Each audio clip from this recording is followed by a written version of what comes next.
Sara, you might be able to tell she's quite short. She's about 5'2".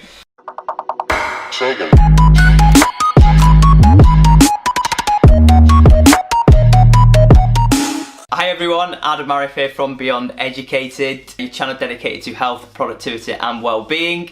For those of you that haven't been here before, channel's focused on improving your health, improving your fitness, and today we have a guest appearance from my sister. So this is Sara Arif. Hello. And the reason that I wanted to do the talk today with Sara was because I've been talking to her recently about dieting, and she's done really well. I'm going to put some pictures up here of what she previously looked like. How long ago was that? When you started your... A year ago. A year ago, and she's lost over 2 stone on Slimming World, which to me is a new concept. I didn't know much about Slimming World, but it's an interesting one for me because it doesn't really follow what I would call is a traditional norm for like dieting and things like that, how I would do it, but it's worked, and it clearly works for the people that, you know, attend Slimming World and stuff like that. So we're going to talk a little bit about Sara's journey, and then talk to you really for new people about how Slimming World works, because I didn't know, and it might be something that you want to follow, something that you want to have a look into. So if it is, after you've listened to the video, then, you know, post your comments below. Let's see how you all get on with it. So Sara, do you want to talk us a little bit about, or to the camera at least, about your journey, how you got into Slimming World and like how it's worked for you? Well, I started Slimming World last year. I didn't start it straight away. I was 12 stone 4 in August last year, and it got to October and I thought I need to do something to lose some weight because I was seriously overweight. My BMI was really high. So I went online and started doing it online, and then I thought I'm going to go to group because I need some more support. So I started going to group in December, and it's been a really good experience. I've lost 2 stone 3 pounds. And it's pretty simple to follow. The principle is you have free foods, you have sins, and you have speed foods. So you can eat as much free food and speed food as you want. They encourage you to eat plenty of speed food. So speed food are things like fruit and vegetables. Not all fruit and vegetables, but most fruit and vegetables. And free food as well, which are things like rice and pasta, meat, provided that it's got any visible fat cut off, mincemeat, provided it's 5% fat mincemeat, other free foods as well. So on a day-to-day basis, you have 15 sins a day, and you can eat free foods and speed foods for each meal, for your breakfast, lunch and tea. So as much free food as you want. Yeah. Which is your rice and your pasta. Yeah. Yeah. And as much speed food as you want. Yeah, they encourage you to eat plenty of speed food and snack on that where you can as well. Cool. Yeah. And so what kind of stuff do, because sins are the stuff that people probably really want to eat, aren't they? But get in like my belly! I was thinking like one sin would be like, I can go and have like a chocolate cake for like 1 sin, but 1 sin, you use an app to calculate it. 1 sin could be like, or 20 sins could be a chocolate cake. It's not that you can just have one thing, is it? Each calorific food applies like multiple sins, is that right? Yeah. So you have so 1 sin is 20 calories roughly, and you can work that out for chocolate, things like chocolate and crisp, but it doesn't work out for all foods. It's just mainly chocolate and crisp that you can work out as like 1 sin being 20 calories. And you've got an app, so you can put like virtually everything into this app, and it'll tell you how many sins are in it.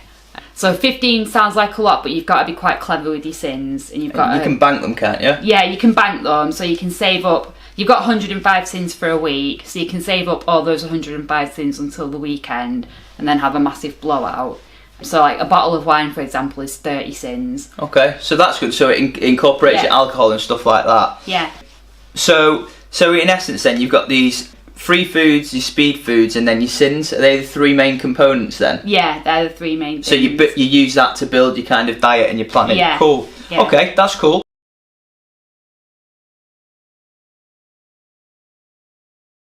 Now, in terms of kind of like staying on top of it, Sara works like I do, 9 to 5 job, commutes in and out of Manchester. So how does that work? Because sometimes, you know, when you're in Manchester, if you don't have your food and stuff, you might be tempted to go to Tesco, buy a sandwich and stuff that you can't kind of track. So have you found that you've been making your own food all the time, taking it in, or or do you buy stuff when you're out and about? I've found some like low sin foods that you can have when you're out and about, but what I tend to do is batch cook on a Sunday for the week. So I make a massive chili or a massive spaghetti bolognese, and I split that into 5 different Tupperwares, and then I freeze them and I pull one out each day and I take one to work every day. So it stops me going to places like Tesco and buying like sandwiches which are like 25 sins or something, because they're quite high in sins. I've found stuff like Marks and Spencer's have this orzo pasta with sun-dried tomatoes for 1 sin, and Tesco have like a spicy chicken pasta pot for 2.5 sins. So there are things out there that are low sin, but I prefer to save all my sins for things like chocolate and cakes. Eat it. I don't want any, thank you. Eat it! So are you really strict in terms of you'll follow this religiously? Like throughout the day you wouldn't have something and not like you are literally following like this framework, you don't deviate from it at all? Yeah. Right, Everything I do is like, everything I have I either sin or make sure it's free, basically. Okay. You're pretty well organised then to that extent, you have to be in terms of cooking your food, so you just make sure all that's done on a Sunday? Yeah. Cool.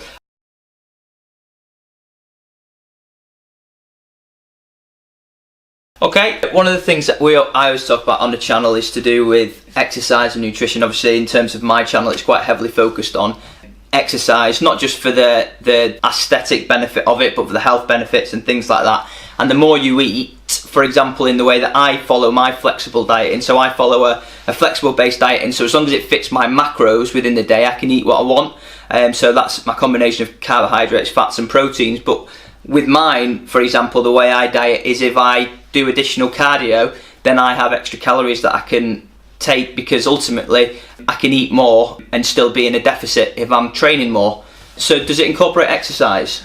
You do have Body Magic, and so they do encourage you to do exercise, and you can get certificates from group, bronze, silver and gold, depending on how much exercise you do.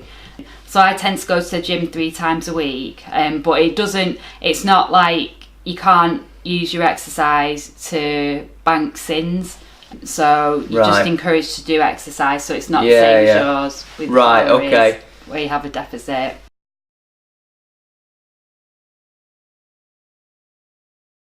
Okay, so we talked a little bit about the way it tends to work, correct me if I'm wrong here, but you set yourself a goal that you go to your, what do you call it? Group. That you go to group with, yeah. So you set yourself a goal, and you've achieved where you wanted to be now, which was 2 stone, was it? Yeah, I wanted to get 2 stone off. Okay, so the interesting thing is now, and a lot of things, and one of the reasons I wanted to talk to Sara about this is, on the channel what I try and encourage is not fad diets, because I won't go to the complexities of it, but diets change your kind of metabolism, you change your eating habits, and a lot of times it isn't sustainable. And that's why people end up sometimes in a worse position after the diet than they are. The difference with macros, which is what I follow, or flexible eating, and I guess Slimming World, is you can sustain that for a lifestyle. So as long as you understand that, you can keep that going. And that's really one of the key things that we talk about in terms of your lifestyle choice rather than going on a diet. So I think Slimming World's the same kind of thing. It's not talking about going on a diet and achieving a goal, but it's talking about changing your lifestyle so that you can enjoy foods out and enjoy things out with friends and family. So now you've achieved your goal, are you going to try and sustain here? Are you going to lose more? Are you going to go to, try and put on more muscle, or what's your goal now? Well, I'm at my target weight now, so I'm going to try and sustain that. If I can lose another ½ stone, then that'll be even better, but I'm not particularly bothered about losing that because I'm at my target weight. I'm at what I said I wanted to be. And people have been commenting, say that they've noticed that I've lost a lot of weight, so that's quite nice. Have you found, obviously losing weight, have you found any other benefits from losing?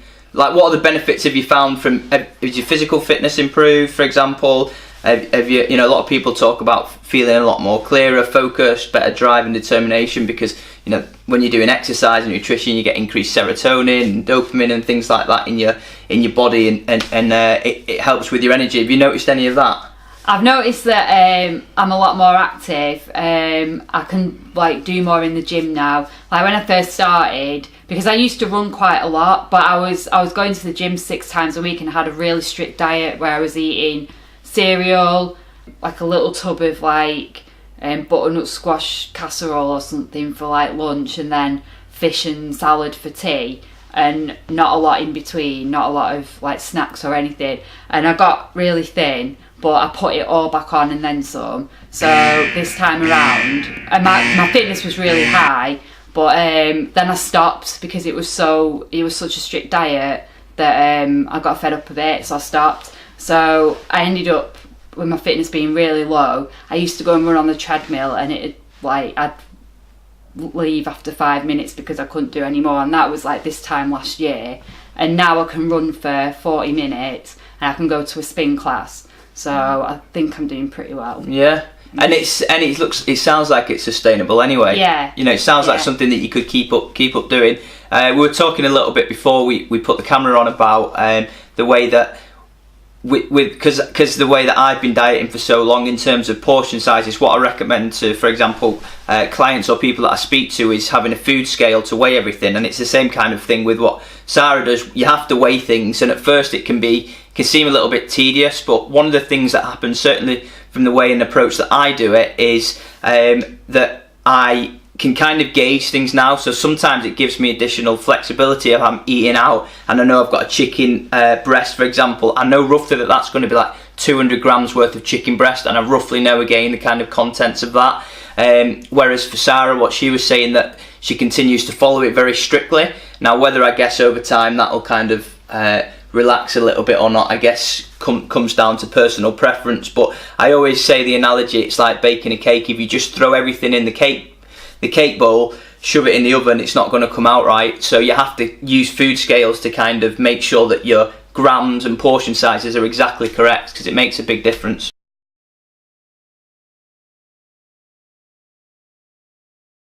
Right, okay, so we talk about a typical kind of day in terms of on this diet, and a typical day for Sara and how she manages it. Yeah, so a typical day would be, you'd have what's called a healthy extra A, which is your dairy, which is either milk or cheese, and you've got a certain portion that you're allowed.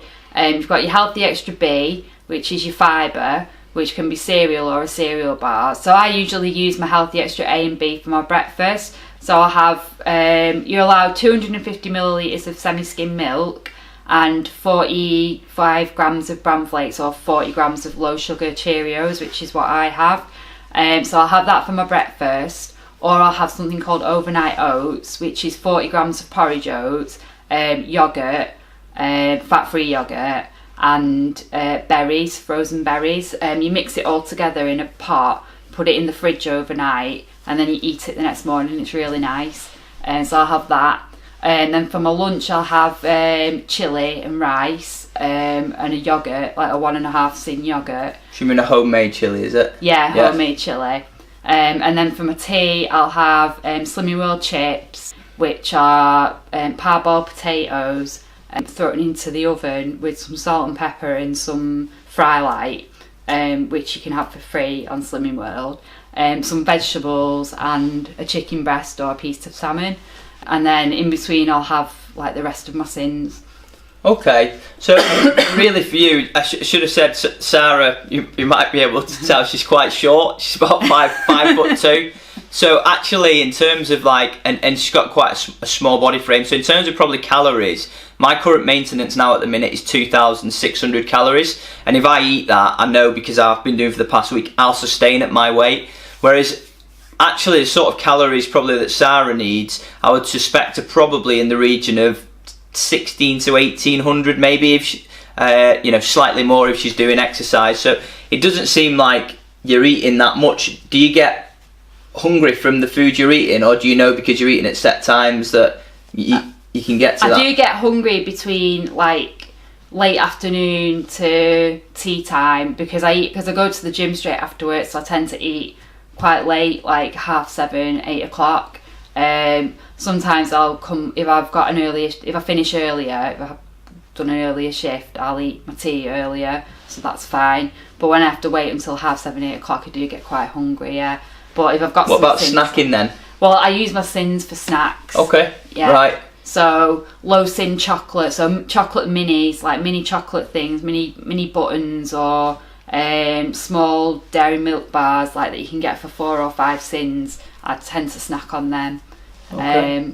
Or mini rolls that are 5 sins. You can have like 3 of them for 15 sins. Yeah. Well, yeah, and that's another good point that I kind of advocate, you know, in terms of things like cheese and other things like that. I kind of like those products when I get them, but I always make sure that I get the low fat ones. Actually, over time, you really don't find you're missing any benefit, you know, low fat chocolate, low sugar chocolate, low fat cheese and things like that can really make a big difference to your diet and kill some of those, you know, cravings that you want. I think, like, just to finish then, 'cause probably quite a long video, but we'll just say, is there any kind of questions you think people that you had at the beginning that you think would be useful for people in terms of understanding or gauging about Slimming World? By the way, if you have got any questions, guys, Sara will be able to see these, so post them below. I can share them, and what we'll do actually, we'll put up the nutrition, the quick oats and the overnight oats and the other bits and pieces in the description below. So things like people get mixed up with the healthy extra A's and the healthy extra B's, but you can have milk, but you can't have any cheese then. So what I tend to do is, if I want to have cheese, I'll have my overnight oats, because there's no dairy in that. Well, there's yogurt, but it doesn't count as your healthy extra A, so that leaves you free to have cheese. And so I have like low fat cheese, like on a dish called pizza top chicken. So I have chicken, tomato puree and cheese on top. Tastes like pizza, it's really nice. I think just being clever with your sins as well, like if you can, save them up for the weekend and have a big blowout, because that's much more fun than like having 15 sins a day. Yeah, I agree. Yeah. Cool. Right, thanks everyone for watching. Don't forget to subscribe to this video, post your comments below if you've got any questions on Slimming World, flexible dieting, if it fits your macros and that kind of stuff. And thanks for Sara for taking part in this. And remember, guys, stay educated. Second.